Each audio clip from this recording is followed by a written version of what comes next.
So in the last lecture, I've just introduced you to the subject science and technology. We have understood what is the syllabus, what is the trend of asking questions on this science and technology part, and how we'll proceed with it. So now we are moving ahead with the first chapter, that is matter. Now this chapter is highly important and I can show you that with some previous year questions. So just briefly understand that there are some questions which are asked from the same topic. For example, steam at 100 degrees Celsius and boiling water at 100 degrees Celsius, both of them contain same amount of heat. Now, a normal person may think that both of them contain the same amount of heat, but it is not the same.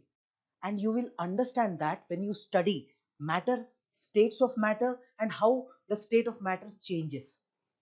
Then latent heat of fusion of ice is equal to the latent heat of vaporization of water. Now, unless you know what is latent heat, how can you even answer this question? So we'll deal with this. Don't worry. Second question from 2014. Which of the following is or are example or examples of chemical change?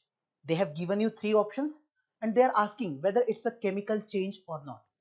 So we'll study what is physical change, what is chemical change, what is the difference between two of them. We'll understand that. So you can easily answer this question. Then third, a chemical reaction becomes faster at higher temperatures. And then they have given reason for that. Now, unless you know this fact, whether this happens or not, you can't answer it. And why it happens, you should know the concept behind it. Only then you can answer it. Again, it is part of states of matter. So, I'm saying if you look at all these previous year questions from 2003, 14, again 2014, so such questions are asked from the same topic or the same chapter, that is matter. Okay, I hope you understand the importance. So let's start with this chapter. First question that comes in our mind is, what is matter? My simple answer is, anything that you see around you, everything is made up of matter. Let's say you're looking at this pen, you're looking at this board. Now these are artificial things. If you look at anything that is natural, you're looking at a plant, you're looking at a tree, you're looking at a mountain, you're looking at ocean, rivers, anything, even something that you cannot see, that is the air around you. You can't see it.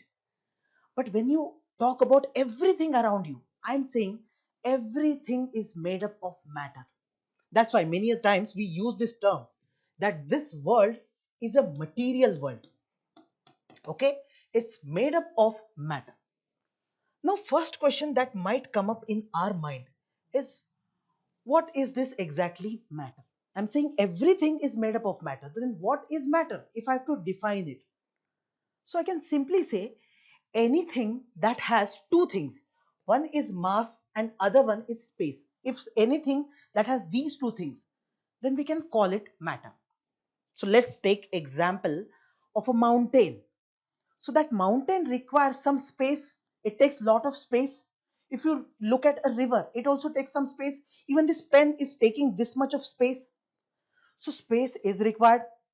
Second, it has some mass. Now mass in simple terms, you may think about it like weight. It's not weight exactly, but you can understand it as weight for normal understanding. So I can understand, I can feel that this pen is carrying some weight. It has some mass, it has something in it, because of which it has some weight, and it is taking some space also. So anything that you see that is having some mass and that is taking some space, then that thing is called matter, or that thing is made up of matter. So take any example. Let's say we are taking example of air around you. Is air taking some space? Yes, it is taking some space. Is air having some mass? Yes, it is having that mass. But you might not observe it. Let's say we can take example of water. So I have water in this particular bottle. So it is taking space of this bottle and it is having some mass inside it. That's why I'm feeling its weight also. So it is also made up of matter. Again, same thing will be for soil, plant, animals, etc. etc. Now the study related to the matter is going on since the ancient times. So if you look at the studies that were done in the ancient times, specifically in India or even in Greece, you will see some things common. We see that in Indian culture, it was being said that everything around us is made up of matter, and that matter they defined as being made up of total 5 elements, which they call as Panchatattva. So the ancient philosophers, they studied all the things around us and they said that everything is made up of total 5 things. What are those 5 things? One is earth, fire, water, sky, air.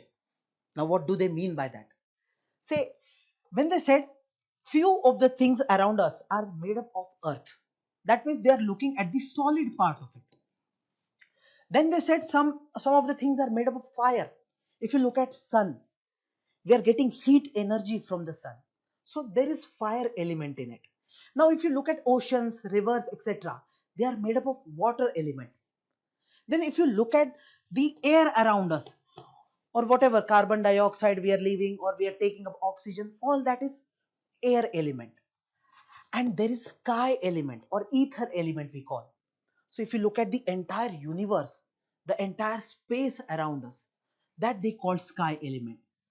So ancient philosophers or the people who studied this physical world or physical things, they said that everything is made up of 5 things, and these are these 5 elements. They called it Panchatattva. Now this study took place in India. But parallelly, if we look at the studies that were being done in other parts of the world, for example, ancient Greek, there also they studied the things and they also came up with the similar kind of concept. First they gave 4 element theory, then fifth also was added. So overall, they were sure that world is made up of these 5 things. Now from ancient to medieval to modern, scientists started studying things, and in modern time we came up with a conclusion, or the scientists came up with a conclusion, that the entire world is made up of matter, and that matter is made up of very small tiny particles, very small particles.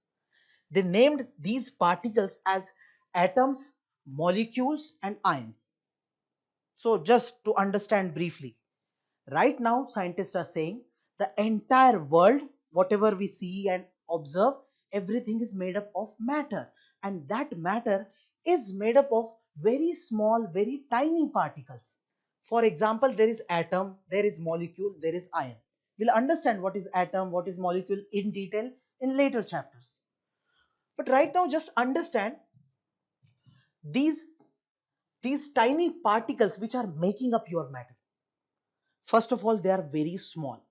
You can't see them. I'm saying even this pen is made up of very small particles, and you can't see it with your eyes. So first of all, they are small. You have to accept that fact. Second thing, there is some space in between these particles. Now if you zoom this pen, you will see there are so many particles inside it. So I'll show you.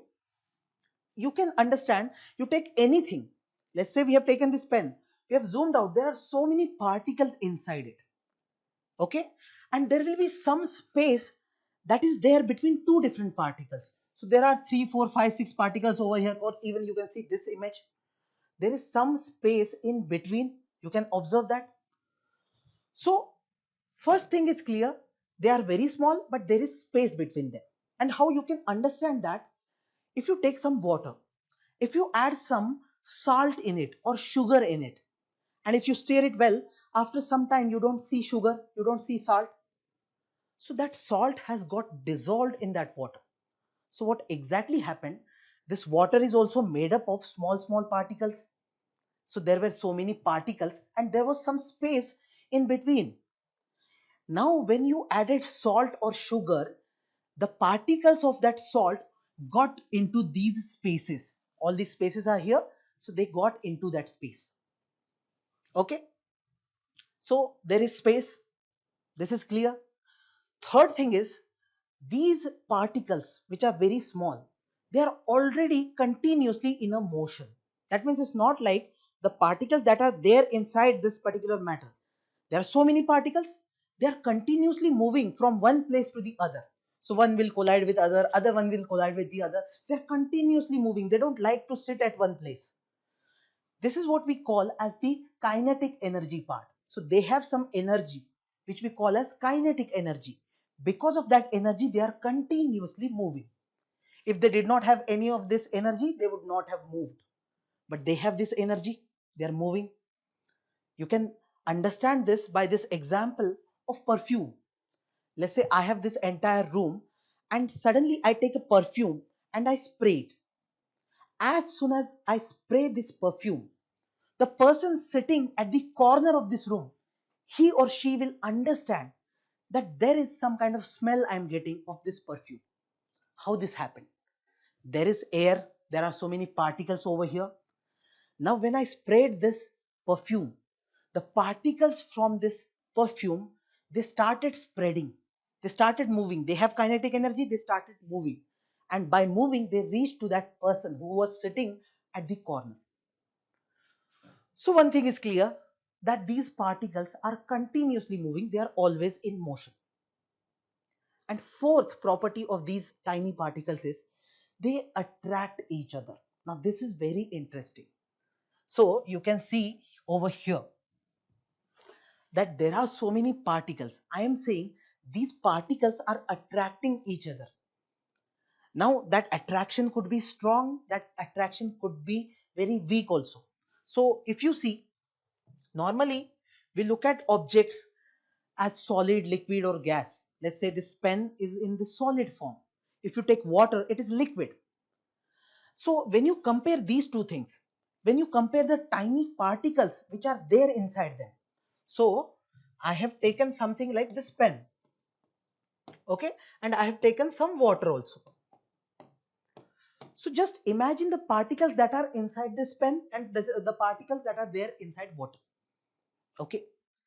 Now the particles here in the pen will be having very strong bond. They are connected to one another. They are very strongly connected. So we are saying they are attracting each other and there is a very strong bond between them. Whereas if you look at water, they are also, the particles inside are also attracting. But if you compare with this pen, they are relatively not that strong. Okay, you'll understand that with when you understand this states of matter. But till now, if you're getting the basic idea of matter, it is made up of tiny particles. They are having some spaces between them. They are always in motion and these particles are attracting each other. This is the basic part. Okay. Now, this is there in each and every kind of matter. You look at anything, this is happening. These particles are there. We don't see it, but it is there. Now, if we categorize, if we start classifying the matter, then we can say there are these states of matter, or in these forms the matter exists. One is solid, liquid, gas, and there are two more advanced concepts. But right now, just look at these three. Anything that you see around you, either it is made up or either it is in the solid form or liquid form or in the gas form. Just look at this pen, it is in the solid form. If you look at water, it is in liquid form. If you look at ice, ice is in solid form. Same ice becomes water, then we call it liquid form. And if you heat it, it will start evaporating, it will become vapor, then that is gas form. So the oxygen that I'm getting right now from the air, that is in the gas form, right? Now, when scientists started studying matter, initially they came up with this idea that matter exists in only three forms, either in solid form or in liquid form or in gas form. Now later on the studies started continuing, and with advanced studies we got to know that there are two more states of matter. One is called plasma, another one is called Bose-Einstein condensate. Okay, for you these three are more important, and these two we will study once we understand these three very clearly. Okay, so let's go step by step. Let's understand solid first. This is the state of matter. So anything, let's say I have a laptop that is also in solid form, it's not liquid, right? Now what is the property of solid? When we are calling something as having solid form, then what exactly it is having. So in science, we try to become very much definite. We want exact property of something. So first thing we say, it has a definite or fixed shape and fixed volume. I've taken an example of, let's say, I have a ball over here. Okay, a rubber ball, or let's say a ball made up of a solid thing. You can take any example. Now, here we can see the shape of the ball. It is round or spherical. Do you see that the form or that shape is changing? No, that shape remains as it is. You look at this pen, it is in solid form. Its shape is very much clear. This is the shape of this pen. And we are saying the volume also remains the same. Volume means the space a particular thing is taking. So this pen is taking this much of space. The space is very clear. The ball will also take this much of space. Is it taking this much space? It is very clear. No? This ball is taking this much of space. So its volume is fixed. Its volume is not changing. Just compare it with a liquid or water. If you put water in a glass, it will take the shape of that glass. If you put that water in something else, then it will take the shape of that particular thing. But in solid, it doesn't happen. If you put solid on my hand, if you take this ball, put it on my hand over here, it will take the same shape, it will have the same volume. If you put it over anything else, it won't change. That means when we talk about solids, they have a fixed shape and fixed volume. It doesn't change. Now, why this happens? Why they have a fixed shape and fixed volume? Because when we look at a solid thing, when we look at the particles that are there inside it, those small particles, they are very tightly packed. So you can see this example. If you have taken this particular dish, okay, it's in the solid form. If you zoom and you see the particles inside, so all these particles are packed very tightly. You can see the comparison with liquid, that there are some additional spaces in the liquid. They are not so tightly packed, but solid is very tightly packed. These particles are very tightly, closely there, and because of which they are not able to move freely.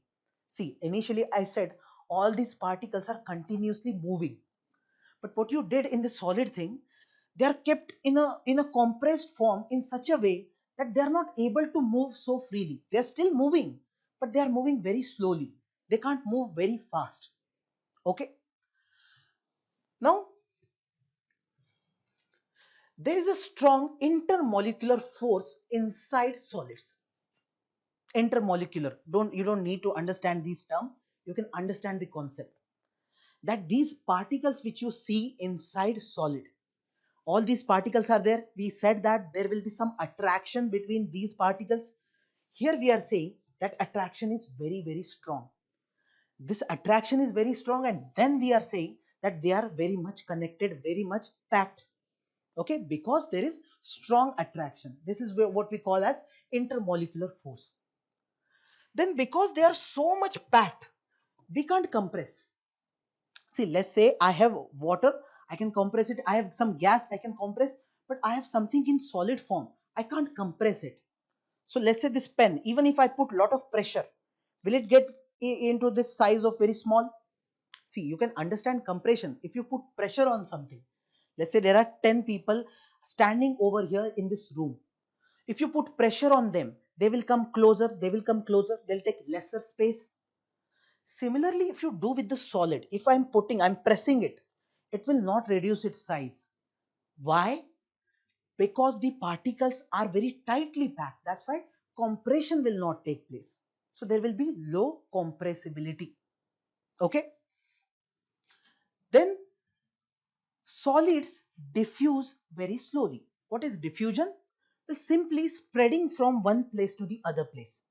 I give you the example of perfume, that if I spray a perfume over here and a person sitting 4 meters away from me at the corner, he will understand immediately that there is a spray, there is a perfume which has been sprayed. How he came to know? Because as soon as I sprayed it, that particle reached to that person. Now when this particle leaves one place and goes to other place, the speed with which it is going, we call it diffusion. So if something is going very fast, then we say the diffusion speed is very high, the diffusion is very fast. But if somewhere the particles do not spread so easily, then we call that diffusion is very slow. So if I try to mix two solid things, will it mix? It's not that easy to mix. But if I take two liquid things, or let's say I've taken one liquid, let's say water I've taken, I've added some salt, it will mix in the water very easily. But if I take a solid thing and I add any other solid thing in it, will it mix easily? Well, it will take some time.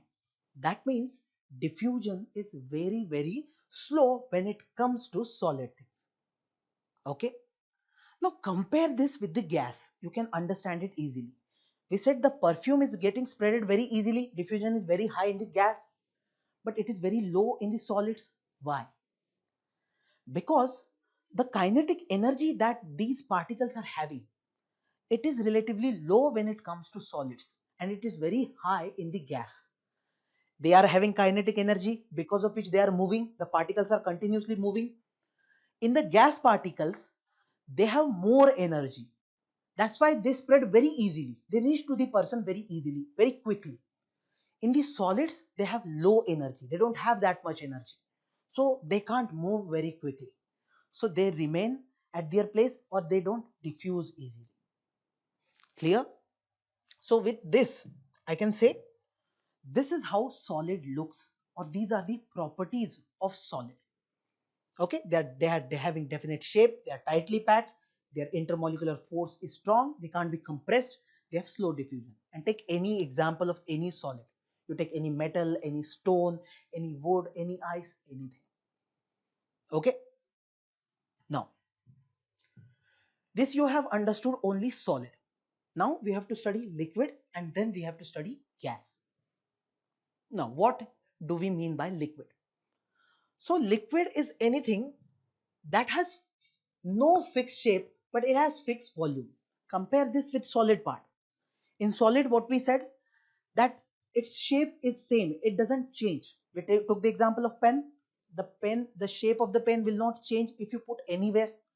But if you take water or any liquid and if you put it in another utensil, its shape starts changing. It will take the shape of that utensil.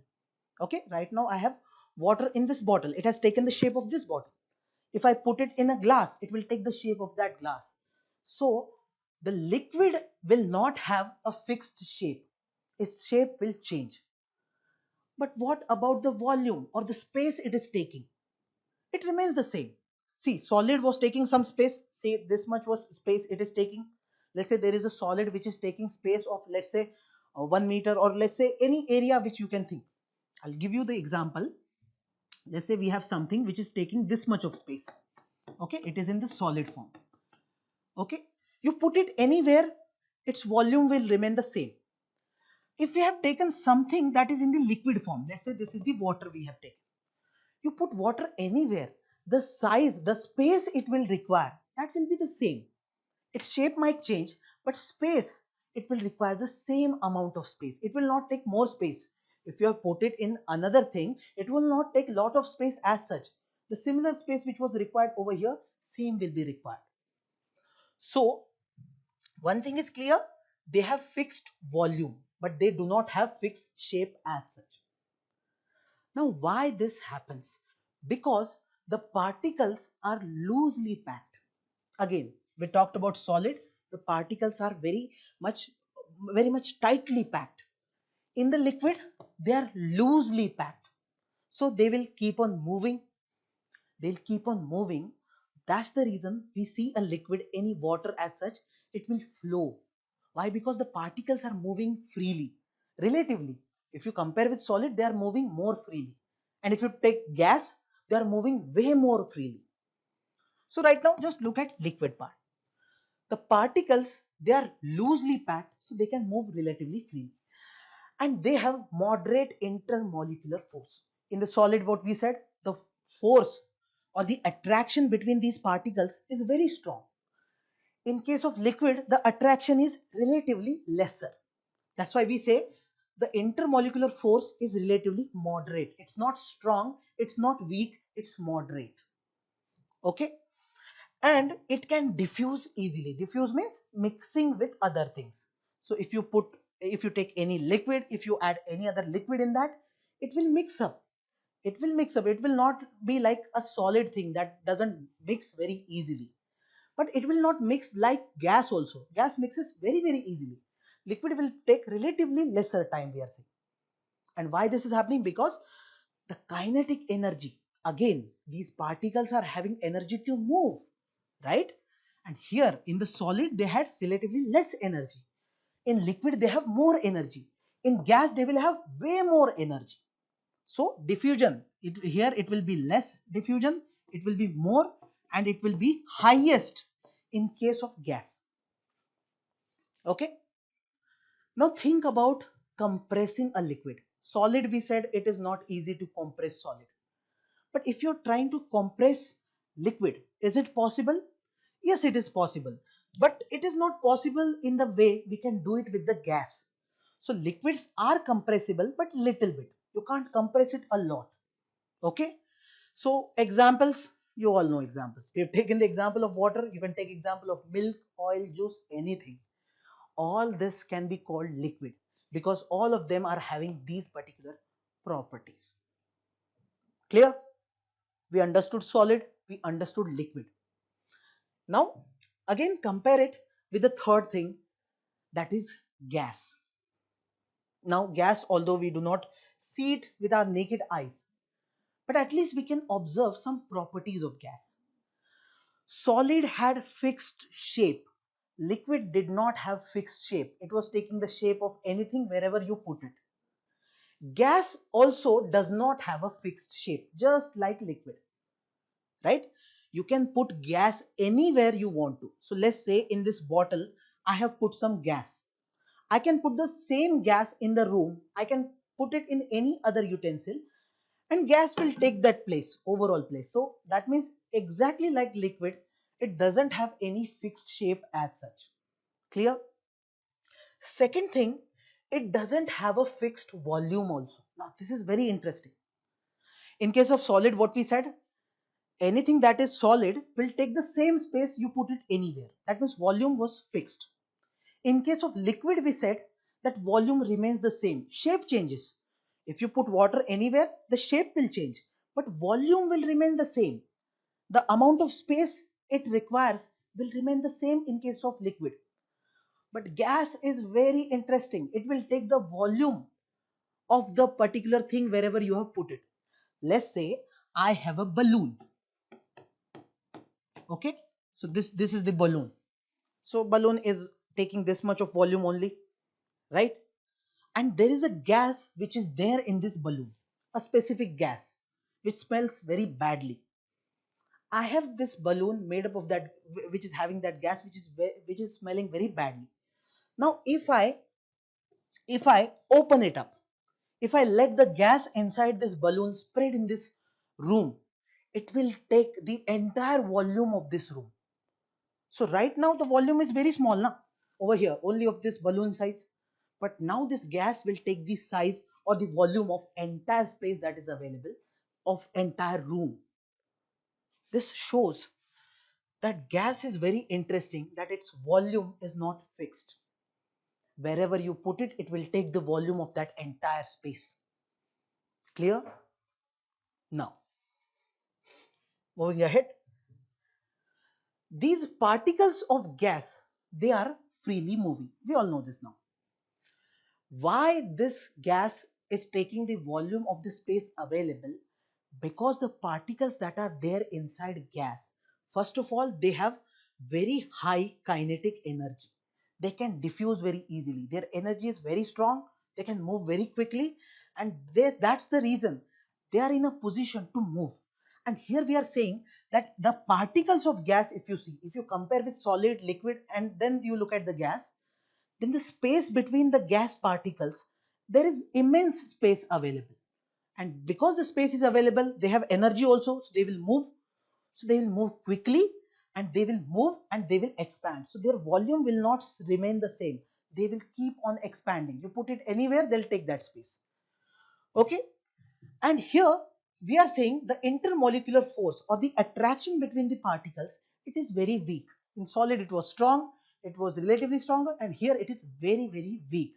The attraction is very weak, so they are getting away. They are moving, they are diffusing. Okay. Example of gas, any gas, oxygen, carbon dioxide, nitrogen, you take any example. All the properties of this gas will be there in each of that. Okay. So this is the basic part. You understand there is matter, everything around us is made up of matter, and you can change the state of matter over here. You see that there is some matter which is in a specific form, whether in solid, liquid, gas. You see all this. Okay. Now you can change it also. Let's say I have taken ice, I can convert it into water. Ice is in solid form, water is liquid form. I can convert that liquid into a vapor, which is a gaseous form. So it is possible that even if we have something in one form, we can change that form. But basically, if you see, most of the things around us, they are either in solid, liquid, or gas form. So these are the main states of matter. Okay, we'll understand the remaining two in the next lecture. But right now, just understand this part. Okay.